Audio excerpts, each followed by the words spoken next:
সাশ্রয়ী মূল্যে ও মানসম্মত ও আধুনিক ডিজাইনের ছেলেদের পোশাক নিয়ে আনুষ্ঠানিক যাত্রা শুরু করেছে এলিট। রাজধানীর যমুনা ফিউচার পার্কের লেভেল 2 এ সন্ধ্যায় ফিতা কেটে উদ্বোধন করেন প্রতিষ্ঠানের চেয়ারম্যান মামুন চৌধুরী ও তার সহধর্মিণী জান্নাতুল ফেরদৌস।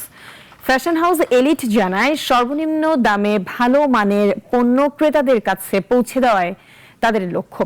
আধুনিক ডিজাইন, মানসম্মত পোশাক এবং সাশ্রয়ী দামের সমন্বয়ে ক্রেতাদের আস্থা অর্জনের প্রত্যাশা ব্যক্ত করেন মামুন চৌধুরী।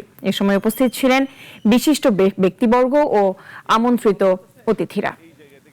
আমাদের বিশেষত্ব হচ্ছে প্রাইস 99 to 999, অর্থাৎ 99 টাকা স্টার্টিং প্রাইস থেকে শুরু করে 999 999 টাকায় আমাদের অল প্রাইস শেষ। অর্থাৎ 999 টাকার উপরে কোনো প্রোডাক্টের প্রাইস নেই।